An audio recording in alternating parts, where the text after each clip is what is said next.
morally perfect. God is categorically complete. God is the absolute standard of justice. Only God is entirely perfect in thought and in deed. And so only God has the right to judge, because only God has impeccable integrity and unblemished perfection. There are no errors with God. There are no mistakes in God. Only God's character is beyond corruption. If you believe it, say only God. You are not qualified to judge anybody, and neither am I. Only God has the character, the content, and the capacity to accurately judge. The qualifications of God disqualify any credentials that you or I claim. I don't care how long you've been in the church. I don't care how many scriptures you know. I don't care how long you've been saved. You are still not qualified to be a judge. I know you walk around pretending that you're sweet Polly purebred and Peter perfection and Bishop Billy Wonder and Deacon Save and Sanctify, but once you make God pull the cover off your life, you are still not qualified to judge. I know you practice looking sanctified in the mirror every week before you come to church, but you are not qualified to judge like everybody else. You were born in sin like everybody else.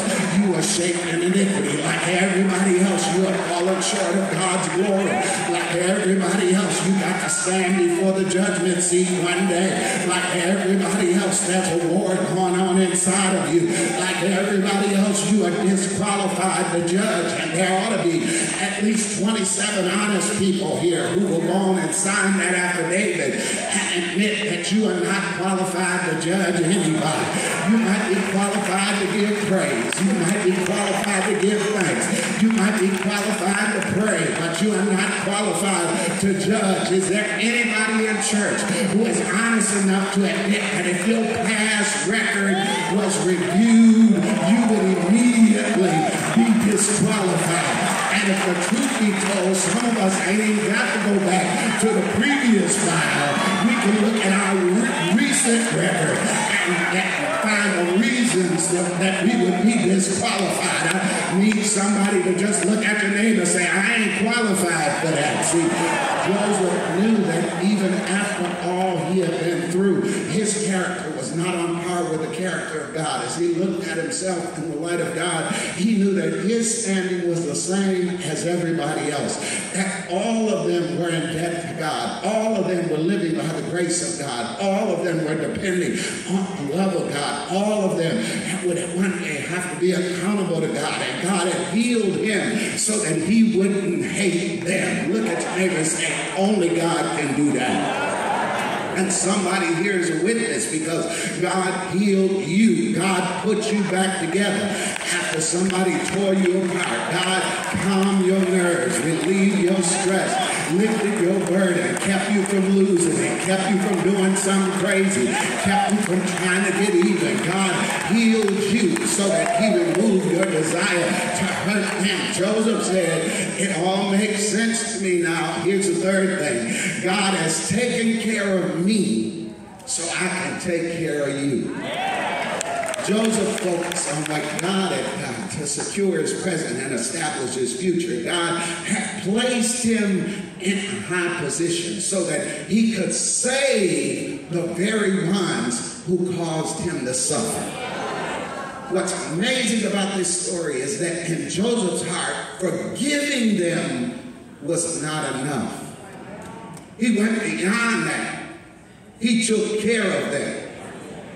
I need about the 10 honest people who are real honest today to just look at your head and say, I don't know if I could do that. Hey. See, the rest of y'all just lying, you know. I don't know. Forgiving is one thing. Giving you my check,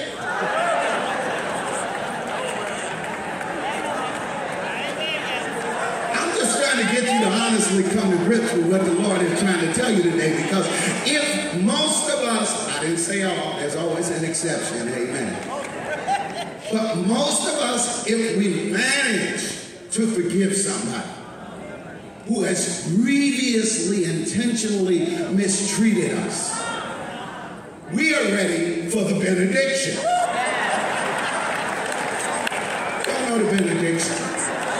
May the Lord watch between me and thee. Here it is. While we are absent one from another. I don't want to see you. It is officially Dionne Warwick from here on out. When you see me walking down the street, just walk on by. I'm sorry, y'all ain't that old young for this song. But Joseph was okay because he recognized that God had taken care of him so he could take care of them. And I want to remind somebody listening to me now that God has blessed you so that you can bless somebody else. Joseph made a covenant and a commitment with them. And as a result, look at what happened. The entire household of Jacob was restored to its original condition. He took responsibility for making that happen. He was willing to do it because he believed that God was at work in their lives. He believed that there was still a promise hanging over their lives, that God had promised his grandfather that he was multiply his seed and make him a great nation. God had promised that out of him all the nations of the earth would be blessed. That promise was repeated and rehearsed. You're going to be great. You're going to be blessed. You're going to be a blessing. Tap the neighbor, say, you're going to be great. Tap the other one, say, you're going to be blessed. Tap both of them, say, you're going to be a blessing. Now holding on to both of them, tell them both, say, you're going to be great. You're going to be blessed. You're going to be a blessing. That's what he held on to, that God had taken care of him so that he could take care of them. And Jesus too, my friends, had to endure the nonsensical.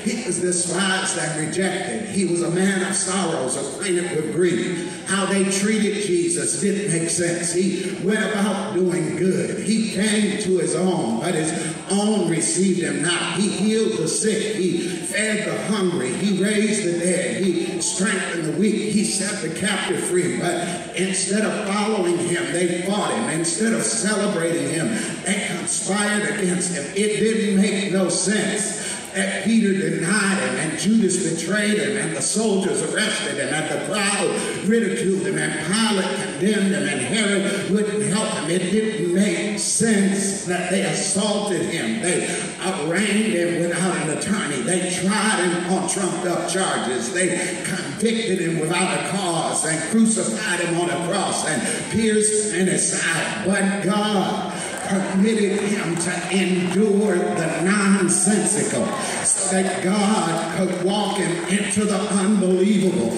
God took care of him so that he could take care of us. And on the cross, he took care of our sin. On the cross, he took care of our salvation. On the cross, he took care of our stagnation, our humiliation, our aggravation, our frustration, our irritation. And Sunday morning, God walked him into the unbelievable by raising him up with all power in his hands. Now some of you are saying, why did he stop talking and go to singing? Because there are some things you can't talk through. And when you talk about Jesus, you got to sing a little bit. And I wonder, is there anybody here who is glad God took care of Jesus? Then sing it to your neighbor. Say, I'm glad about it. Is there anybody here who is glad God is taking care of you? Then sing it to your neighbor and say, I'm glad about it. Somebody here ought to look back over your life and say, it didn't make sense then, but it makes sense to me now, that all things have been working together for my good. I've got a story to tell about some things I've been through. I'm healed. Yes, I'm healed. I had some sunshine and some rain, some heartaches and some pain, but I'm healed. I said I'm healed. I had to wrestle all night long, wondering what went wrong, but I'm healed. I said I'm healed.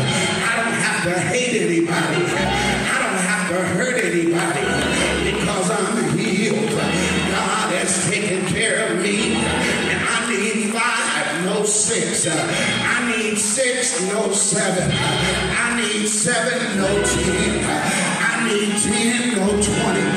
People who can testify that when I look back over my life, that's all I see. God keeps on taking care of me. God can testify to your neighbor. Say, neighbor, every time I turn around, he's making a way for me, opening doors for me, answering prayers for me. Won't he do it? Won't he dry your tears? Won't he calm your fears? Won't he expand your ears? Won't he heal your spirit? Won't he fight your battle? Won't he open your door? If you know it, you ought to bless him. If you know it, you ought to throw up one of your hands. If you know it, you ought to pat your feet. If you can look back over your life and see how it makes sense, I need you to shake somebody's hand and look them right in the eye and say, neighbor, neighbor, it took all of that in order to get me to this. Tell another neighbor, say, neighbor, it took all of that to get me to this. Say it out loud. My name is great. I've been blessed. I'm going to be a blessing. I've been healed. I've been delivered. I am saved. It took all of that in order to get me to this. So since I'm here, let me give him a praise. Since it didn't kill me, let me give him a praise. Since it didn't overwhelm me, let me give him a praise. Since I'm in my right mind, let me give him a praise. Since the best is still yet to come, let me open my mouth, throw my head back, and give God a praise. Say yeah. Say yeah. Yeah.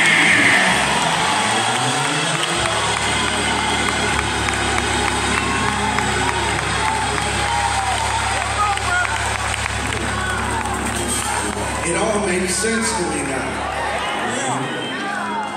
Preacher, why did you preach this text today? Listen close. Because Joseph was in his 20s when they mistreated him, chasing a dream.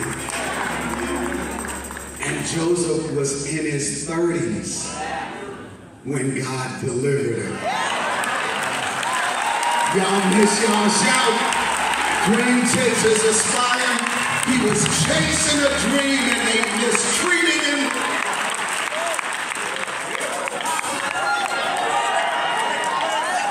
But before he got out of his 30s, he was second in command.